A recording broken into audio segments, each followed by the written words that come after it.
Students, आपका welcome है HMT के क्लास में हीट एंड मास ट्रांसफर के। ये हम लोगों की एचएमटी की चौथी क्लास है। अभी तक हम लोग हीट एंड मास ट्रांसफर में क्या पढ़े हैं कि हीट ट्रांसफर होता क्या है, कौन कौन से मोड से होते हैं, जिसमें कि हम लोग पढ़े थे कंडक्शन, कन्वेक्शन, रेडिएशन। इसके अलावा हम लोगों ने जाना था कि थर्मल कंडक्टिविटी क्या होती है, किस किस चीज़ों पे वो डिपेंड करती है, कब बढ़ती है कब घटती है। ठीक, दो क्वेश्चन भी पिछले वीडियो में हम लोग लगाए थे। एक क्वेश्चन था कंडक्शन पे और एक क्वेश्चन था कन्वेक्शन पे। ठीक, बट उन दोनों क्वेश्चन पे मैं बताते समय पहले ही हेडिंग में लिख दिया था कि ये जो क्वेश्चन है ये किस चीज पे है। जैसे एक क्वेश्चन बताया था कंडक्शन पे, तो हेडिंग में लिख दिया था न्यूमेरिकल ऑन कंडक्शन। एक बताया था तो उस पर लिख दिया था numerical on convection. But exam में ऐसा आपके साथ नहीं होगा, कहीं पे भी ये मेंशन नहीं होगा कि जो क्वेश्चन दिया गया है, जो न्यूमेरिकल दिया गया है, वो कंडक्शन पे है या कन्वेक्शन पे है या रेडिएशन पे है। तो आज हम लोग एक क्वेश्चन लगाएंगे जिसपे कि कहीं पे भी लिखा नहीं हुआ है कि ये किस पे है, कंडक्शन पे है, कन्वेक्शन पे है, किस चीज पे है। तो क्वेश्चन को ध्यान से पढ़ना है, गिवन डेटा को लिखना है, उसका डायग्राम बनाना है और ये जानने की कोशिश करना है कि ये क्वेश्चन किस पे है। जिस मोड पे होगा, जिस लॉ पे होगा, उसका फॉर्मूला हम लोग उस पे लगा देंगे। ठीक है, तो आइए देखिए क्वेश्चन में क्या है। क्वेश्चन में लिखा हुआ है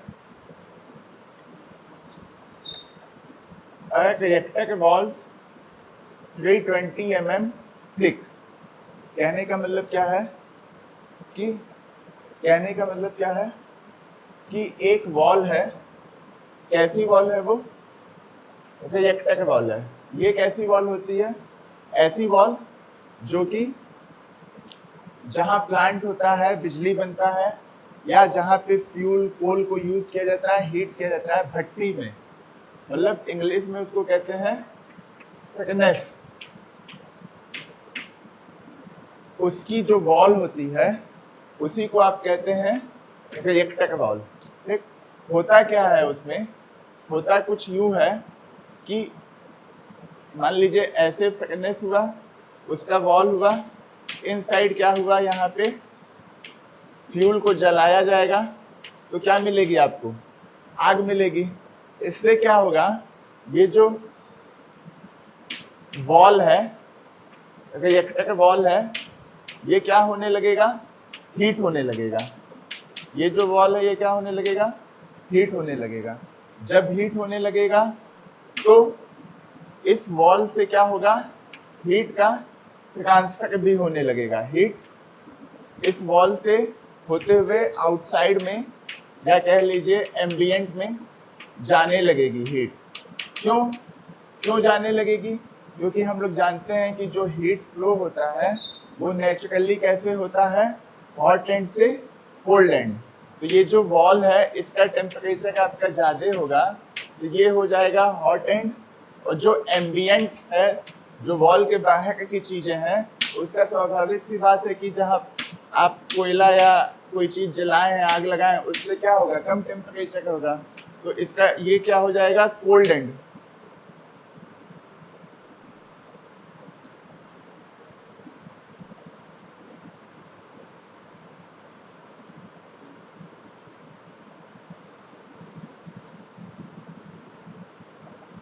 देखिए वॉल है, ये हॉट एंड हो जाएगा, हीट किया गया है, यहाँ से क्या होगा? हीट ट्रांसफर होगा, कहाँ पे जाएगा?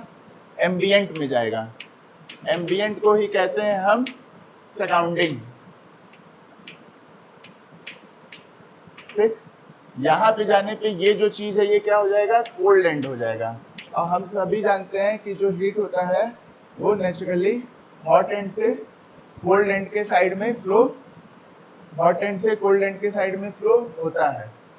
तो ये चीज क्वेश्चन को समझाने के लिए मैं बताया हूं कि ये वॉल है क्या। वॉल होगा, सिलेंडर टाइप की चीज होगी, वहां पे वॉल होगा, अंदर क्या किया जाएगा, हीट किया जाएगा। जब हीट किया जाएगा तो यहाँ हीट जनरेट होगी, जिससे क्या होगा, वॉल का टेम्परेचर आपका बढ़ेगा, और जहाँ कम टेम्परेचर है वहां पे हीट क्या होने लगेगी, लॉस होने लगेगी, हीट का फ्लो कोल्ड एंड के साइड में होने लगेगा।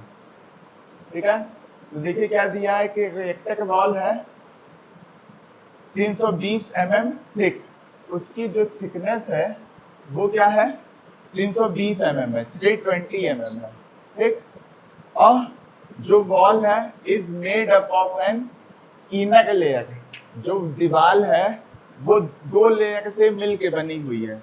जो उसका इनसाइड लेयर है, जो अंदर वाला लेयर है, वो किससे बना हुआ है, फायर ब्रिक से, जिसकी थर्मल कंडक्टिविटी क्वेश्चन में क्या दी हुई है, 0.16 watt per metre degree Celsius.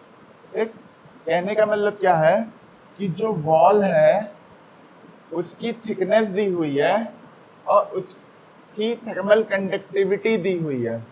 जो वॉल है वो दो लेयर से, दो चीजों से मिलके बना हुआ है। ठीक, तो सबसे पहले आप वॉल बना लीजिए। वॉल बनाने के लिए क्या होगा, हमने एक वॉल बना लिया। ठीक, उस वॉल की थिकनेस क्वेश्चन में क्या दी हुई है, 320 mm।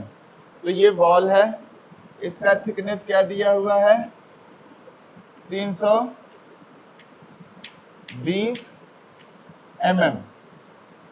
ठीक, अब क्या दिया है कि वॉल जो है made up of an inner layer of fire brick K equal to 0.16 watt per metre degree Celsius.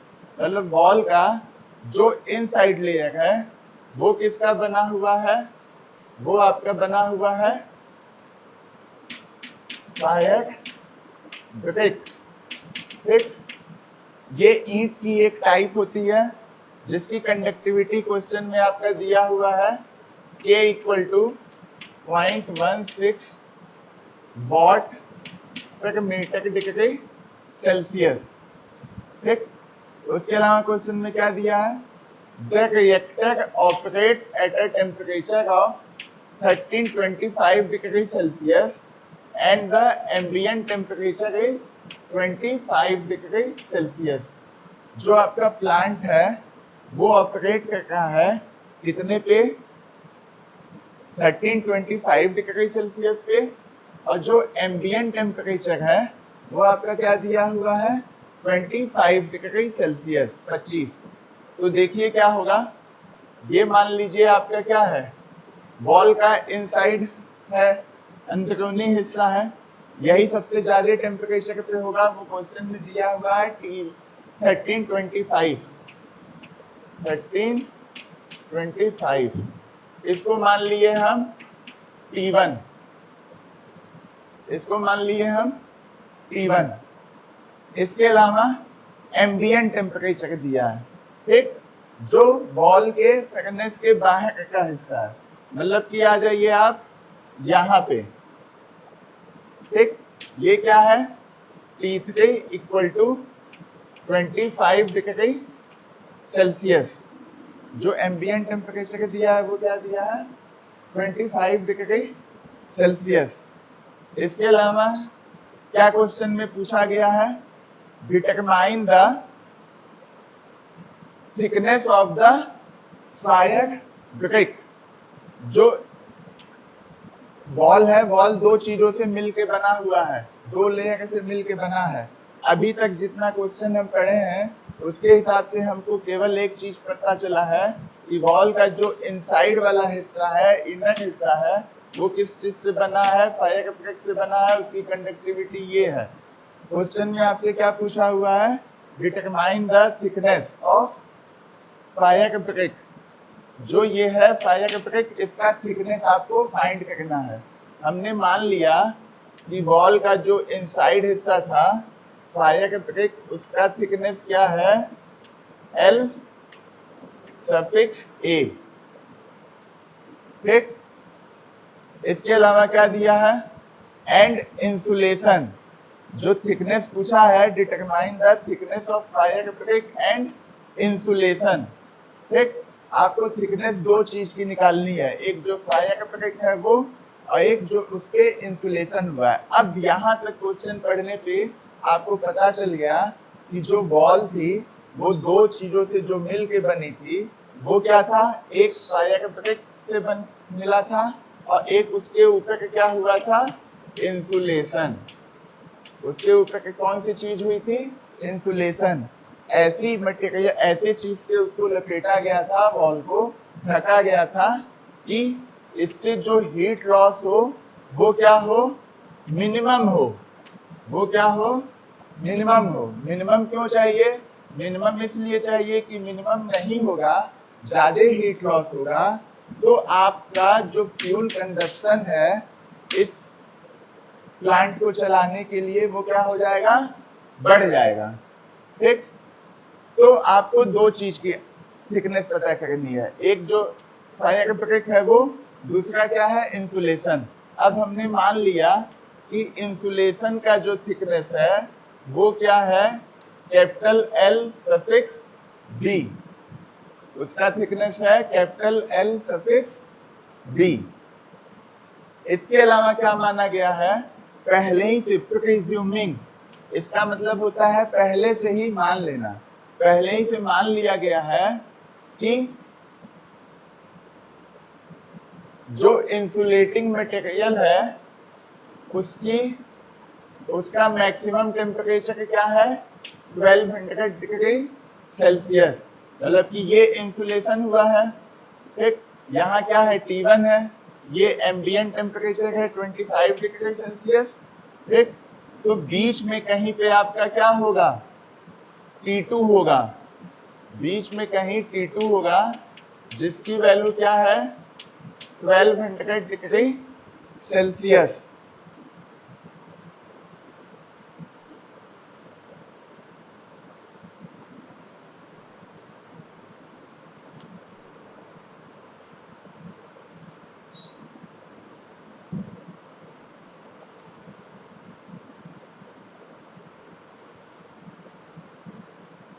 ठीक है, इसके अलावा देखिए क्वेश्चन पढ़ने पे आपको एक चीज पता चलेगा कि यहाँ पे कंडक्टिविटी जो है वो नहीं दी हुई है।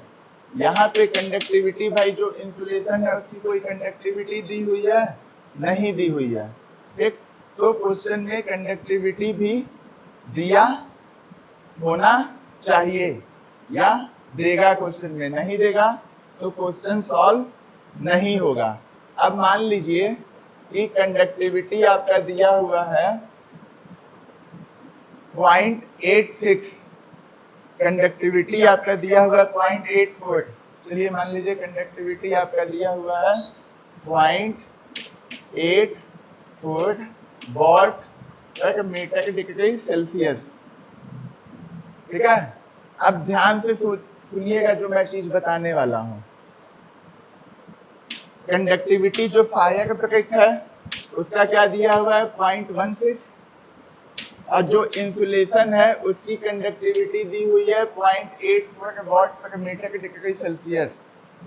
अब ध्यान से सोचिए, जब मैं थर्मल कंडक्टिविटी का कॉन्सेप्ट आपको बताया था पिछले कुछ वीडियो में, तो क्या आप इस डेटा को देख के ये बता सकते हैं कि यार ये जो डेटा दिया गया है, इंसुलेशन की कंडक्टिविटी ये दी गई है और फायर ब्रिक की कंडक्टिविटी ये दी गई है, क्या ये सही होगा आपके कॉन्सेप्ट के हिसाब से? क्या इस कंडक्टिविटी पे क्वेश्चन लगेगा? क्वेश्चन तो लग जाएगा, वैल्यू तो आ जाएगी, बट क्या वो कॉन्सेप्ट जो आप पढ़े हैं कंडक्टिविटी का उसको जस्टिफाई करेगा ये कंडक्टिविटी? मेरे हिसाब से आपका जवाब ना होना चाहिए, नहीं होना चाहिए। क्यों नहीं होना चाहिए? क्योंकि देखिए इंसुलेशन जो किया जाता है वो इसलिए किया जाता है ताकि हीट के फ्लो को ना होने दिया जाए या हीट लॉस को मिनिमाइज किया जा सके, इसलिए उस पे इंसुलेशन किया जाता है। ठीक, अब आपने इस फायर ब्रिकेट पे इंसुलेशन किया है और जो इंसुलेशन किया है उसकी कंडक्टिविटी क्या है, जो फायर ब्रिकेट है उससे ज्यादा है। तो बताइए क्या वो इंसुलेशन इफेक्टिव होगा? नहीं होगा। क्यों नहीं होगा? क्योंकि हमेशा इंसुलेशन ऐसे मटेरियल से किया जाता है जिसकी कंडक्टिविटी क्या होगी? कम होगी। जब कंडक्टिविटी कम होगी तभी वो हीट फ्लो को क्या करेगा? मिनिमाइज करेगा। इसकी कंडक्टिविटी 0.16 है और इसकी कंडक्टिविटी 0.8 है, तो क्या हीट यहाँ से यहाँ फ्लो होगा कि यहाँ से यहाँ फ्लो होने लगेगा? ये उतना इफेक्टिव इंसुलेशन नहीं होगा। ये इसलिए यहाँ पे ऐसे एग्जांपल दिए हैं ताकि आप जब बीटेक पास हो जाएंगे, इंडस्ट्री में जाएंगे काम करने के लिए, तो कोई आपको ऐसे ही मिसगाइड करके बताए कि चलिए वॉल है, इसकी कंडक्टिविटी इतनी है, इससे ज्यादा कंडक्टिविटी वाले का क्या कीजिए? इंसुलेशन कर दीजिए।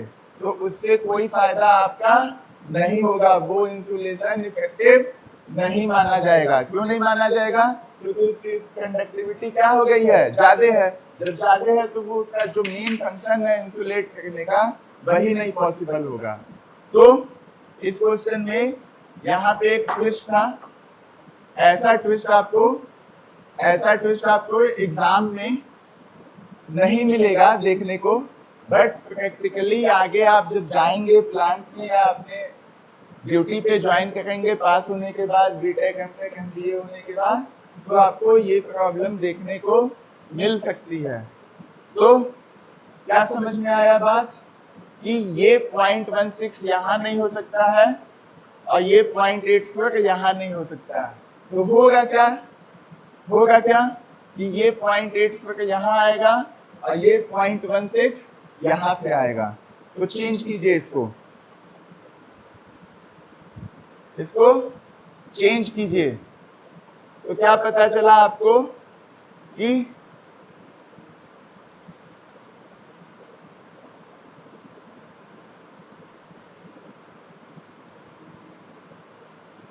जो रिएक्टर वॉल के अंदर फायर ब्रिकेट है जिस पे इंसुलेशन किया गया है, उसकी कंडक्टिविटी क्या है? 0.84 वॉट पर मीटर डिग्री सेल्सियस। और जो इंसुलेशन हुआ है, अब इंसुलेशन किस मटेरियल से हुआ है ये क्वेश्चन में नहीं दिया हुआ है, बट जो इंसुलेशन हुआ है उसकी कंडक्टिविटी क्या है? 0.16 वॉट पर मीटर डिग्री सेल्सियस। अब क्या होगा? ये आपके कॉन्सेप्ट के हिसाब से जो आप थर्मल कंडक्टिविटी का कॉन्सेप्ट पढ़े हुए हैं उसको ये जस्टिफाई करेगा, उससे ये जस्टिफाई होगा। नहीं तो क्या होता? आपका क्वेश्चन तो लग जाता, कोई वैल्यू भी आ जाती। थिकनेस लाना था भाई, थिकनेस आपको फायर ब्रिकेट का और इंसुलेशन का पूछा गया, वो फॉर्मूले पे प्रूफ कीजिएगा, कुछ ना कुछ वैल्यू आ जाती। बट प्रैक्टिकली वो चीज सही नहीं होती। सही तब होगी जब जो फायर ब्रिकेट है, ईंट है, उसकी कंडक्टिविटी क्या होगी? ज्यादा होगी। कोई भी चीज है जिसपे भी आपको इंसुलेशन करना है उसकी कंडक्टिविटी क्या होगी? ज्यादा होगी। और जब आपको इंसुलेशन करना है, आप चाह रहे हैं कि उससे हीट लॉस ना हो, तो ऐसे मटेरियल का यूज किया जाता है जिसकी कंडक्टिविटी क्या होगी? उससे कम होनी चाहिए, तभी वो इंसुलेशन उतना इफेक्टिव होगा, नहीं तो नहीं होगा। ठीक है? तो क्वेश्चन देख लीजिए, पढ़ लीजिए। ये चीज इसका डायग्राम होगा, वापस मैं बता देता हूँ क्या है कि कोई रिएक्टर वॉल है, वो 320 mm थिक है। एक वॉल है, ठीक, उस वॉल का नाम है रिएक्टर वॉल नाम है, उसकी थिकनेस क्या है? 320 mm।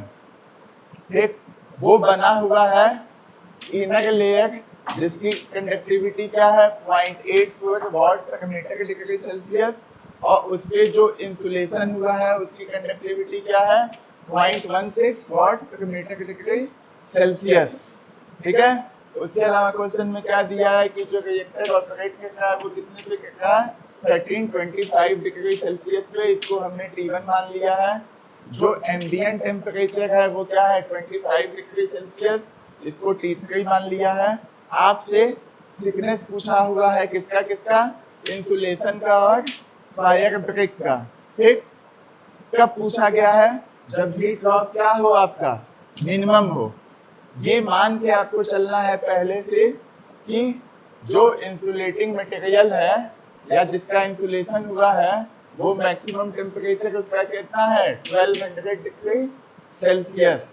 अब इसी चीज को आपको लगाना है, तो क्वेश्चन को समझे, डायग्राम को बनाए।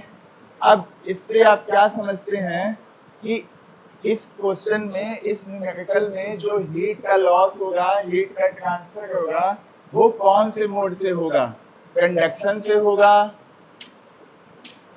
या कन्वेक्शन से होगा या रेडिएशन से होगा।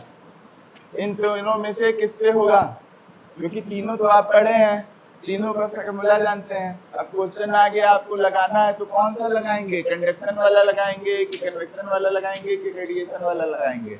आप सिंपली देख लीजिए, कंडक्टिविटी दी हुई है, जो बॉल है वो क्या है, सॉलिड है, ठीक है, और जो बॉल है वो दो चीजों से, दो लेयर से मिलकर बनी है, दोनों की कंडक्टिविटी अलग अलग है, आपस में दोनों क्या है, दोनों का फिजिकल कांटेक्ट है, ठीक है। तो अब कंडक्शन का कॉन्सेप्ट जो बताया हूं उससे इसको मैच कीजिए। कंडक्शन क्या होता है, जब दो या दो से ज्यादा सॉलिड बॉडी आपस में फिजिकली कांटेक्ट में आए और उन दोनों के बीच टेम्परेचर का डिफरेंस हो, तापमान का अंतर हो, तो उस केस में जिस मोड से हीट ट्रांसफर होगा उसको हम कहते हैं कंडक्शन। तो यहाँ पे कौन सा लगेगा, कंडक्शन लगेगा। अब इतनी चीजें आप जान गए, क्वेश्चन समझ गए, डायग्राम बना लिए, कौन सा कॉन्सेप्ट लगने वाला है ये जान गए। तो इसके बाद बचता क्या है, आप गिवन डेटा लिखिए, उसको लगाने के लिए जो फॉर्मूले का यूज होगा वो सब लिखिए। तो चलिए लिख लेते हैं एक जगह पे हम लोग।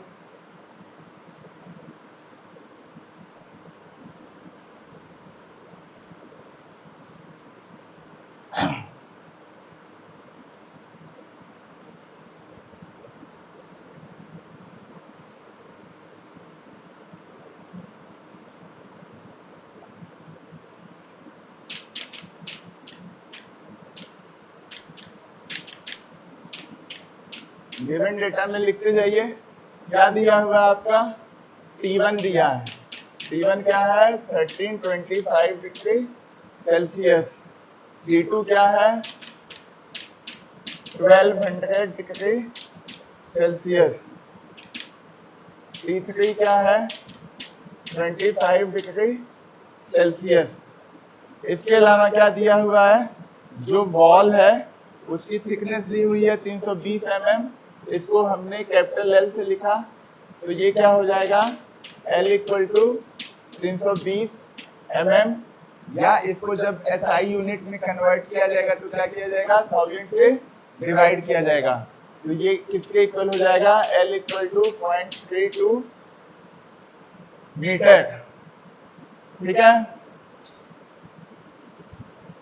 इसके अलावा क्वेश्चन में क्या दिया हुआ है, कंडक्टिविटी आपकी दी हुई है, जो फायर ब्रेक है ये वाला ए वाला हिस्सा, इसको हमने मान लिया KA, इसकी वैल्यू दी हुई है 0.84 वाट पर मीटर डिग्री सेल्सियस।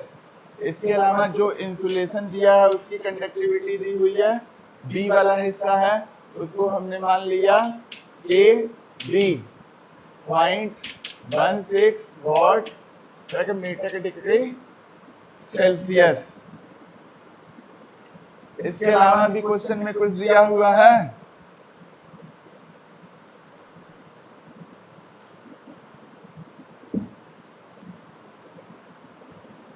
अब देखिए इसके अलावा क्वेश्चन में कुछ नहीं दिया है। अगर आपसे हम पूछें यहाँ पे टोटल जो थिकनेस है वो 320 mm है, तो LB इक्वल टू क्या होगा, L सफिक्स B, तो L सफिक्स B को आप लिख सकते हैं 320 या 0.32 माइनस LA। एक ये इसलिए लिखा जाएगा है कि जब आप क्वेश्चन लगाएंगे तो आपका जो वेरिएबल है वो एक होगा, LB को भी LA के फॉर्म में लिख देंगे तो LA आपका फाइंड आउट हो जाएगा। जब LA फाइंड आउट हो जाएगा तो यहाँ पे पुट किया जाएगा तो LB भी फाइंड आउट हो जाएगा। इसके अलावा क्या है, हमने ये माना है क्वेश्चन को लगाते समय अज्यूम किया है कि ये जो हीट फ्लो हो रहा है वो किस कंडीशन पे हो रहा है, under steady state condition. Under steady state condition. Under steady state condition का मतलब क्या हुआ, स्टेडी स्टेट कंडीशन का मतलब क्या हुआ, स्टेडी स्टेट का मतलब होता है एक समान। एक समान का मतलब क्या कि हमने मान लिया कि जितना हीट फ्लो यहाँ से होगा उतना ही हीट फ्लो यहाँ से होगा और उतना ही हीट फ्लो यहाँ से होगा। एक वापस कहते हैं स्टेडी स्टेट कंडीशन हमने माना है यहाँ पे, इसका मतलब ये है कि जो हीट फ्लो इस लेयर से होगी उतनी ही हीट फ्लो इस लेयर से होगी और उतनी ही हीट फ्लो इस लेयर से होगी। इसके अलावा हमने एक और असम्पशन माना है इस क्वेश्चन को लगाने के लिए, वो माना है कि जो सरफेस एरिया है आपका रिएक्टर वॉल का वो क्या है, यूनिटी है। यूनिटी बोले तो 1, मतलब कि जो वॉल है इसका जो एरिया है वो क्या मान लिए हैं हम, 1। जब 1 मान लिए हैं, यूनिटी मान लिए हैं, तो A की वैल्यू क्या हो जाएगी इस क्वेश्चन के लिए, इस क्वेश्चन को लगाते समय A की वैल्यू क्या हो जाएगी,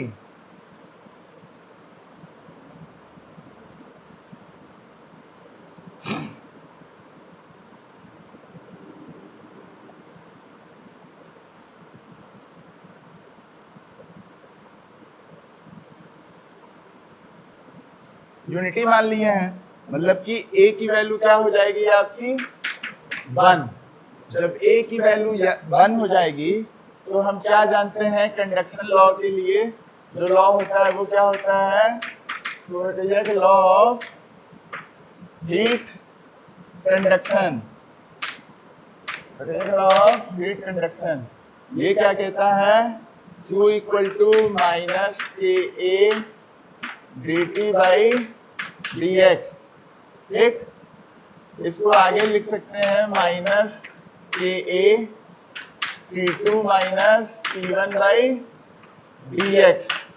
अब इस माइनस साइन को हटाना है K वाले के साथ, ठीक, तो इसको क्या किया जा सकता है, T1 माइनस T2 किया जा सकता है। कहने का मतलब क्या है, T2 माइनस T1 जो है यहाँ से हम माइनस कॉमन ले लेंगे तो ये माइनस क्या हो जाएगा, प्लस हो जाएगा और यहाँ पे साइन आपका क्या हो जाएगा, चेंज हो जाएगा। तो Q की वैल्यू आपको मिलेगी KA T1 minus T2 by dx। ठीक है, ऐसे ही यहाँ पे जो वॉल था वो 2 लेयर से बना था, एक T1 था, एक T2 था, एक T3 था, तो सब पे ही कंडक्शन लॉ अप्लाई होगा। तो इसके लिए तो आप लिखेंगे कि Q इक्वल टू क्या हुआ, KA T1 minus T2 by dx। ठीक, इससे आगे जब जाएंगे तो क्या लिखेंगे, Q equal to KA T2 minus T3 by dx।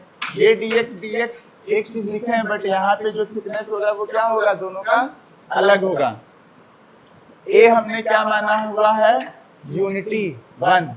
तो जब A को नीचे लाएंगे क्रॉस मल्टीप्लिकेशन होगा तो Q बाई A। ठीक, Q by A heat flow per unit area, ये क्या होता है आपका हीट फ्लक्स। इसको हम स्मॉल q से डिनोट करते हैं, ये क्या हो जाता है हीट फ्लक्स, और इसकी यूनिट क्या होती है हीट फ्लक्स की, वॉट पर मीटर स्क्वायर। ठीक है, तो इस केस में हम अभी जो निकालेंगे वो किसका फॉर्मूला लगाएंगे, क्यू का, स्मॉल क्यू का। क्यों? क्योंकि ए की वैल्यू हमने मान ली हुई है क्या है, यूनिटी है। अब आप कहेंगे कि सर आप यूनिटी क्यों मान लिए? हम यूनिटी इसलिए मान लिए कि जो वॉल है इसका जब हमको डायमेंशन सब नहीं मिलेगा तो हम ए की वैल्यू निकालेंगे कैसे? केवल वॉल का थिकनेस दिया हुआ है, एक डायमेंशन दिया हुआ है, ठीक, उसकी मोटाई दी हुई है, बाकी कुछ दिया ही नहीं है, तो हम उसका ए निकाल पाएंगे? नहीं निकाल पाएंगे। जब ए नहीं निकाल पाएंगे तो हम उसको क्या मान लेंगे, यूनिटी मान लेंगे। तो जो आप निकालेंगे वो एक्चुअली में क्या होगा, capital Q by small A, which is known as heat flux denoted by small Q and its unit is watt, metre square. ठीक है, तो इतनी चीजें माने। अब यहां से आपको k की वैल्यू लिखनी होगी, तो k की वैल्यू क्या होगी,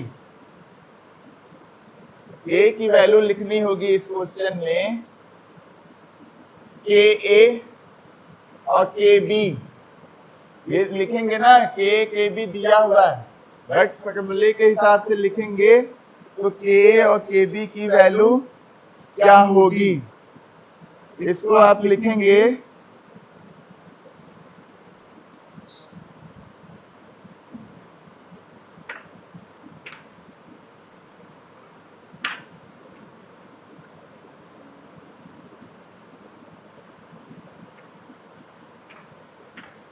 T1, T2, T3। क्या बोले, Q capital Q by capital A means small q, ये क्या हो जाएगा, हीट फ्लक्स। ये क्या हो जाएगा आपका, हीट फ्लक्स। और इसको आप लिखेंगे T1 minus T3 upon LA by KA plus LB by KB। इसमें KA KB क्या है आपका, जो इंसुलेटिंग मटेरियल है और जो ब्रिक वॉल है उसकी थर्मल कंडक्टिविटी है। LA LB क्या है, उसका थिकनेस है। ब्रिक वॉल का थिकनेस क्या माने थे, LA, और इंसुलेशन का थिकनेस क्या माने थे, LB। LA मतलब L सफिक्स A और LB मतलब L सफिक्स B। इसको लिखेंगे Q equal to T1 minus T3 upon LA by K plus LB by KB। ये किस चीज के लिए हम लिखे हैं, इस वॉल के लिए लिखे हैं, रिएक्टर वॉल के लिए। और हमने क्या माना हुआ है कि स्टेडी स्टेट कंडीशन है। स्टेडी स्टेट कंडीशन का मतलब कि जो हीट फ्लो है यहाँ पे क्या है, हीट फ्लो क्या हो चुका है, हीट फ्लक्स। तो जो हीट फ्लक्स हुआ यहाँ पे वो क्या है, स्टेडी स्टेट कंडीशन में सेम है। तो Q equal to T1 minus T3 upon LA by KA plus LB by KB। इसको आप लिख सकते हैं वॉल के लिए। अब इस चीज के लिए लिखना हो, ब्रिक वॉल के लिए, एक तो उसके लिए Q क्या हो जाएगा, T1 minus T2 upon LA by KA। ठीक है, ऐसे ही जब इंसुलेशन के लिए लिखेंगे,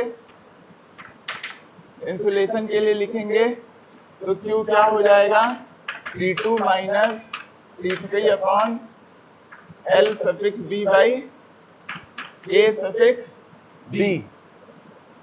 एक ये इंसुलेशन के लिए हुआ। स्टेडी स्टेट कंडीशन है तो ये जो heat flow rate per unit area है वो क्या होगा आपका, सेम होगा। कहने का मतलब क्या है कि इसको मान लीजिए हम फर्स्ट इक्वेशन मान लिए, इसको हम मान लिए सेकेंड इक्वेशन और इसको मान लिए थर्ड इक्वेशन। तो आपस में क्या हो जाएगा, equation first is equal to equation 2 and equation 2 is equal to equation 3। ये तीनों इक्वेशन क्या हो गए, आपस में इक्वल हो गए। जब इक्वल हो गए तो लेफ्ट हैंड साइड इक्वल है तो हम राइट हैंड साइड को भी क्या कर सकते हैं, इक्वल कर सकते हैं। अब इन तीनों में से किसी को भी आप उठा लीजिए, किसी भी दो इक्वेशन को उठा लीजिए, चाहिए तो फर्स्ट सेकंड को उठा लीजिए, चाहिए तो सेकंड थर्ड को उठा लीजिए, चाहिए तो फर्स्ट थर्ड को उठा लीजिए, किसी को भी उठा के सॉल्व कीजिएगा तो वैल्यू जो है वो आपकी क्या आएगी, सेम आएगी। ठीक है, तो हम यहाँ पे क्या कहते हैं, फर्स्ट और सेकंड इक्वेशन को उठाते हैं, पहला और सेकंड इक्वेशन को। तो वैल्यू लिखिए, फर्स्ट और सेकंड इक्वेशन को जब उठाया जाएगा तो वैल्यू क्या आएगी उसको लिखिए।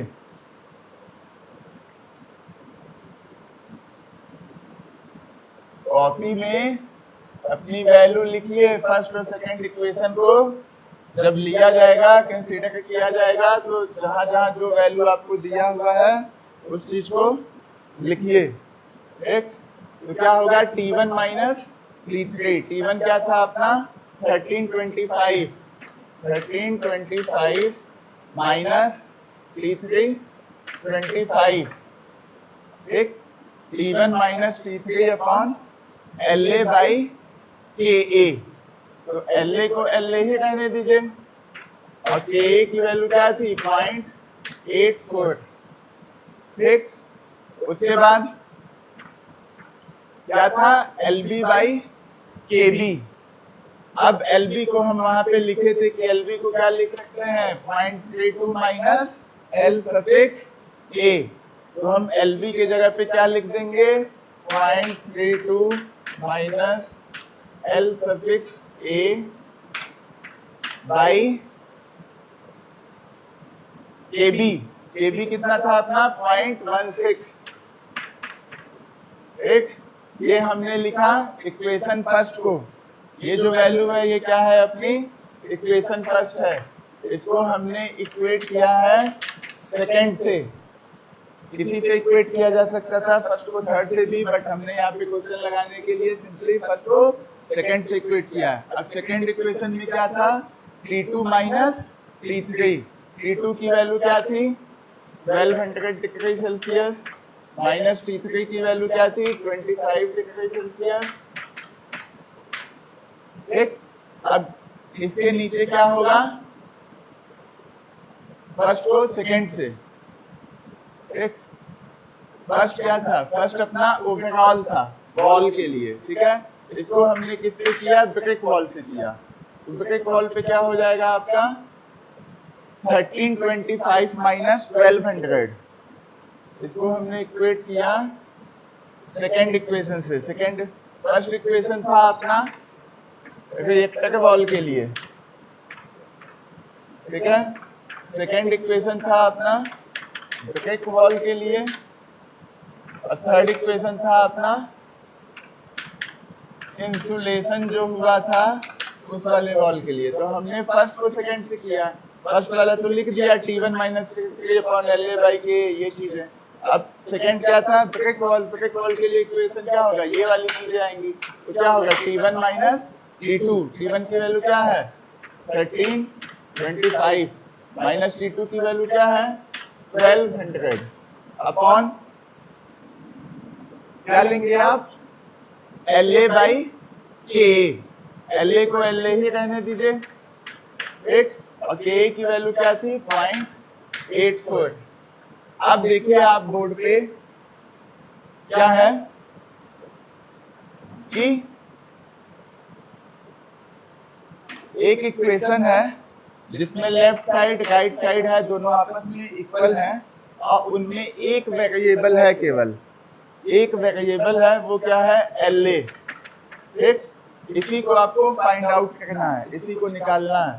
तो इसको निकालने के लिए इस इक्वेशन को जो सिंप्लीफाई किया जाएगा, लेफ्ट हैंड साइड और राइट हैंड साइड जो इक्वल है LHS और RHS जो इक्वल है, इन दोनों को सिंप्लीफाई किया जाएगा, इक्वेट किया जाएगा।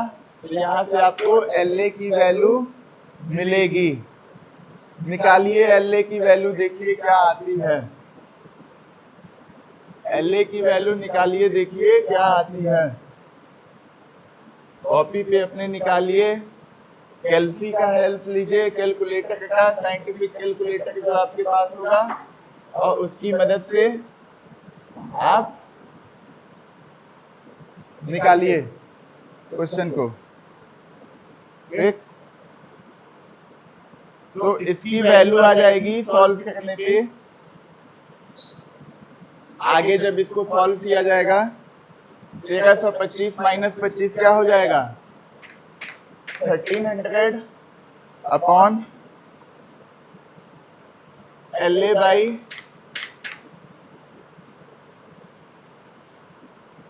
0.84। ठीक, अब ये 0.84 है, मतलब ऊपर के क्या है 1 है, इसको आगे सॉल्व करते जाइए। जब सॉल्व कीजिएगा तो वैल्यू आपकी आएगी, वो वैल्यू क्या होगी 1.190 LA प्लस 6.25 0.32 माइनस LA। ठीक, ये किसके इक्वल होगा, राइट हैंड साइड में क्या होगा 1325, 1325 में से 1200 जाएगा तो बचेगा कितना आपका 125, क्या बचेगा 125। ठीक, और नीचे क्या बचेगा आपका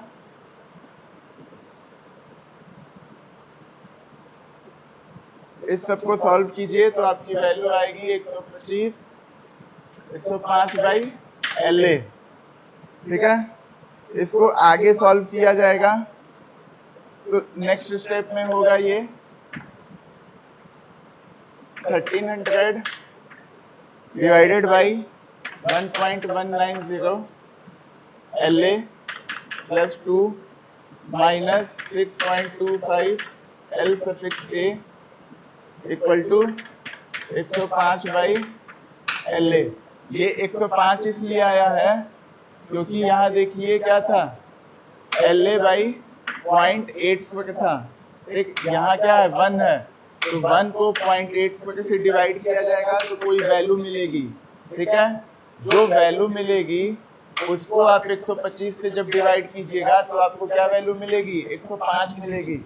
इस चीज में कंफ्यूज ना होइएगा, कैलसी से निकालिएगा, वैल्यू आपकी आनी चाहिए उतनी ही। ठीक है, आगे जब लगाएंगे तो ये क्या हो जाएगा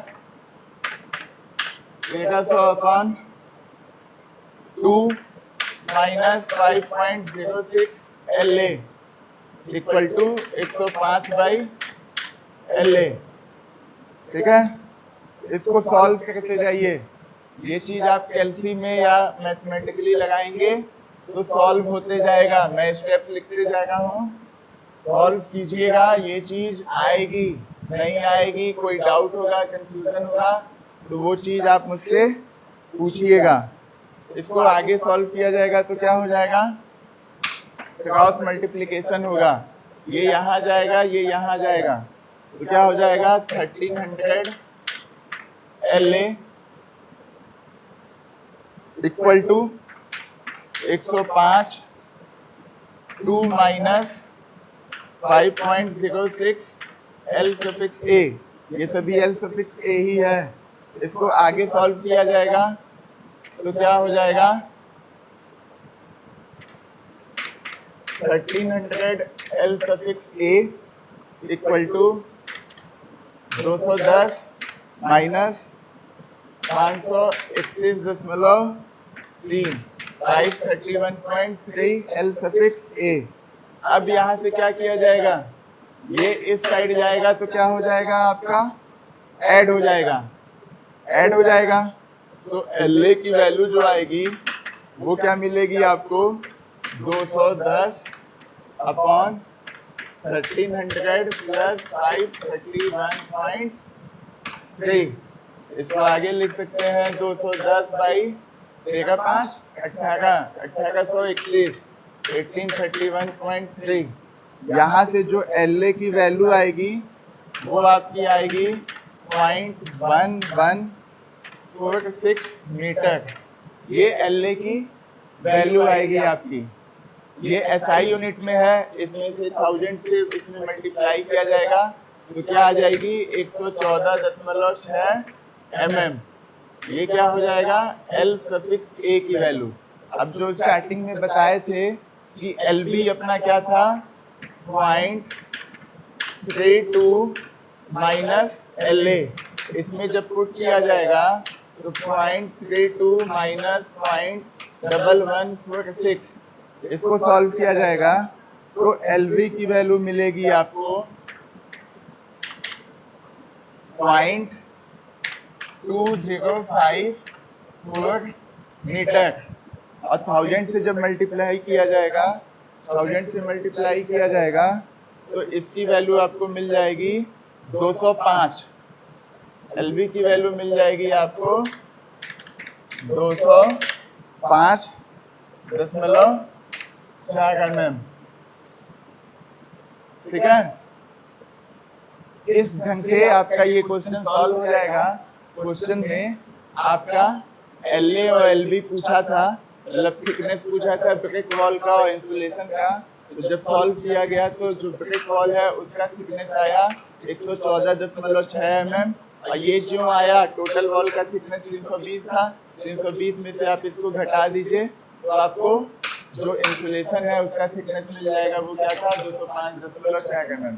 इस क्वेश्चन को लगाते समय डेसिमल के बाद या थोड़ा बहुत वैल्यू आपका चेंज आएगी, डिफरेंट होगी, तो उससे कोई बात नहीं है, आंसर आपका सही होगा।